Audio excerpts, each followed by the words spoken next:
কতটা সুন্দর, এই দেখো কতটা নরম হয়েছে। এই দেখো জলের ভাতের তৈরি রুটিটা খেতে কিন্তু দারুণ, আর দেখতেও কিন্তু খুব ভালো লাগছে। প্রতিদিনের মতো আজই চলে এসেছি, সবাইকে অনেক অনেক ভালোবাসা। আর আজ তৈরি করব পাউরুটি, আর এই পাউরুটিটা একদম তৈরি করব ইটস ছাড়া, আর খুব সহজভাবে কিন্তু তৈরি করে তোমাদের শেয়ার করব। আর খেতে কিন্তু দারুণ লাগে। আর ঘরেতেই যদি এইভাবে পাউরুটি বানাতে পারি বন্ধুরা, তাহলে কিন্তু বাচ্চা থেকে বড় সবার কিন্তু খুবই ভালো লাগে। তাহলে চলো কী কী উপকরণ নিয়েছি সবটাই তোমাদের সাথে শেয়ার করেছি। বন্ধুরা, রুটিটা করার জন্য ময়দা নিয়ে নিয়েছি। পরিমাণ মতো ময়দাটা নিতে হবে, যে যেরকম বানাবে যতগুলো সেই পরিমাণ বুঝে ময়দাটা নিতে হবে।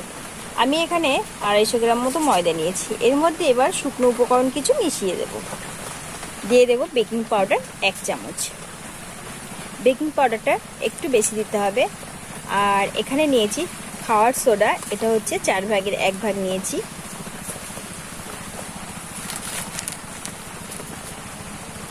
দিয়ে দেব স্বাদ মতো লবণ, লবণটা অবশ্যই দিতে হবে। আর 2 থেকে 3 চামচ দিয়ে দেব চিনি, 1 চামচ 2 চামচ। দেখবে পাউরুটির মিষ্টি মিষ্টি হলে খেতে কিন্তু খুবই ভালো লাগে। এবার এই শুকনো উপকরণ খুব ভালো করে মিশিয়ে নেব।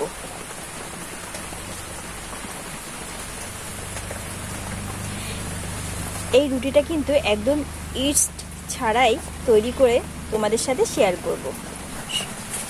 সমস্ত উপকরণ খুব ভালো করে কিন্তু মিশিয়ে নিয়েছি। এবার অল্প অল্প দুধ দিয়ে আমি ডোটাকে তৈরি করে দেব।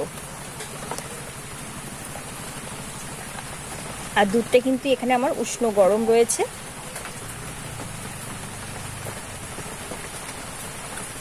খুব ভালো করে এটাকে আমি মেখে নেব। ডোটাকে কতটা লেগে যাচ্ছে, আর এইভাবে করে ময়দাটাকে কিন্তু মেখে নিতে হবে।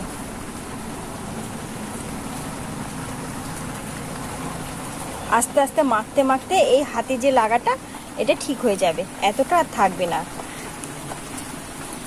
আর এটা কিন্তু মাখাটা একটু খুব সাবধানে ভালো করে মেখে নিতে হবে। এই দেখো হাত পুরো উঠে চলে আসছে থালাটা। বন্ধুরা, মাখাটা এই দেখো কতটা নরম আর সফট করে মেখেছি। এবার আমি এটাকে 15 মিনিটের জন্য রেস্টে রেখে দেব। এইভাবে ঢাকা দিয়ে 15 মিনিট বাদে চলে এসেছি। এবার আমি ঢাকনাটাকে তুলে নেব। আর এই দেখো বন্ধুরা কতটা ফুলে গেছে। আমার ডোটা কিন্তু অনেকটাই ফুলে গেছে। ওদের একটু সাদা তেল মেখে নিয়েছি, দিয়ে এবার এটাকে আরো একটু ভালো করে মেখে নেব। সাদা তেলটা দেওয়ার ফলে হাতে কিন্তু অতটা লাগছে না।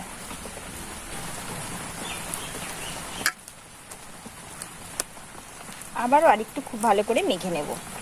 তেলটা দেওয়ার ফলে কিন্তু বন্ধুরা হাতের মধ্যে আর কিন্তু লাগছে না। আর থালাতেও আর যেভাবে চিটচিটে ভাবে লেগে যাচ্ছিল সেটাও কিন্তু আর হচ্ছে না। তার মানে ডোটা আমার একদম রেডি হয়ে গেছে। ডোটা কিন্তু একদম রেডি হয়ে গেছে। এবার এর থেকে রুটির আকারে আমি কেটে নেব। আমি ছোট্ট ছোট্ট করে রুটি করব, খুব বড় করব না, একদম মিডিয়াম আকারে করব। ময়দাটাকে কিন্তু এইভাবে করে এই যে নিতে হবে। এইভাবে করে আমি কেটে নেব। আর এই সাইজটাই কিন্তু রাখবো। আমি এরকম 2 থেকে 3টে করব। আমি এটাকে এইভাবে একটু ফাঁকা করে নেব, এই যে। আর এর মধ্যে আমি একটা মিষ্টি দিয়ে দেব, সেটা নিয়েছি। এই যে এর মধ্যে একটা বাতাসা দিয়ে দেব। আর এর জন্য খেতে কিন্তু আরো বেশি ভালো লাগবে। তোমরা চাইলে একটু আলুর তরকারি করেও দিতে পারো, তাতেও কিন্তু একটু ঝাল ঝাল লাগবে, খেতে ভালো লাগবে।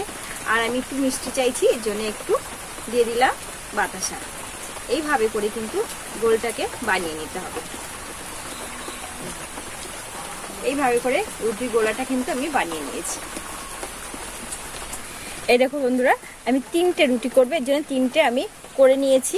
আর এদিকে দেখো জলটা গরম বসিয়ে দিয়েছি, এই জলে এবার দিয়ে দেব।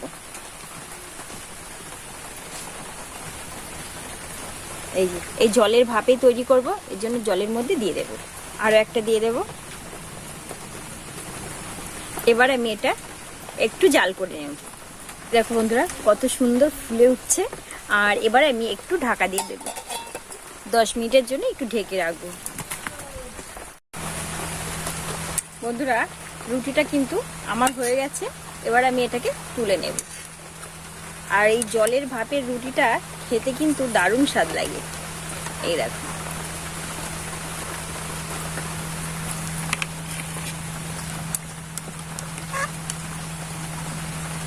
কত বড় বড় হয়ে গেছে ফুলে। বন্ধুরা রুটিটাকে ভাজার জন্য এখানে একটু সাদা তেল দিয়ে দিয়েছি কড়াইয়ের মধ্যে, আর কিছু পরিমাণে একটু সাদা তিল। এবার দিয়ে দেবো, দিয়ে আমি এটি ওটি খুব ভালো করে ভেজে নেব। এই যে এবার একটু ভেজে নিয়েছি আর তুলে নেব। এই দেখো কত দারুণ লাগছে। সামান্য ময়দা দিয়ে কত সুন্দর জলের ভাপে তৈরি হয়ে গেছে ভাপা রুটি। আর এই রুটিটা খেতে কিন্তু বন্ধুরা খুবই ভালো লাগে, আর সময়টাও কিন্তু ভীষণ কম লাগে। আর এই দেখো ভাপানোর পরে আমি একটু সাদা তেল দিয়ে একটু ফ্রাই করে নিয়েছি, দেখতে আরও ভালো লাগছে, খেতে খুব ভালো লাগে বন্ধুরা। আর চা তৈরি করতে করতে কিন্তু এই ভাপা রুটিটা কিন্তু তৈরি হয়ে যায়, আর অল্প সময়ে কিন্তু তৈরি হয়ে যায়। তাহলে বন্ধুরা আমার এই রেসিপি ভালো লাগলে অবশ্যই লাইক কমেন্ট শেয়ার প্লিজ আমার সাথে থেকো। বন্ধুরা এই রুটিটাকে এবার আমি ভেঙে তোমাদের সাথে শেয়ার করব। কতটা সুন্দর, এই দেখো কতটা নরম হয়েছে, খুব নরম। আর ভেতরটা দেখো, বাতাসে দিয়েছিলাম যে ভেতরটা দারুণ হয়েছে, কি সুন্দর দেখতে কিন্তু লাগছে, একদম খুব ভালো লাগছে, খেতেও কিন্তু ভীষণ ভালো।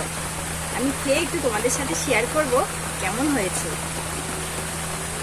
এই দেখো জলের ভাতের তৈরি রুটিটা খেতে কিন্তু দারুণ, আর দেখতেও কিন্তু খুব ভালো লাগছে।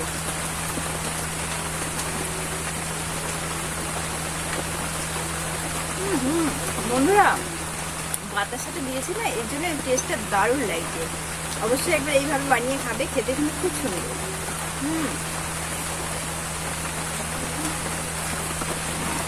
দারুণ লাগে, খুব সুন্দর। আর এই ভাজা তেলটা গালে পড়ছে, তার জন্য আরো ভালো লাগছে। তাহলে বন্ধুরা আজ এখানে রাখছি, দেখাবো অন্য একটা রেসিপির সঙ্গে। সবাই সুস্থ থাকুন, ভালো থাকুন, সাবধানে।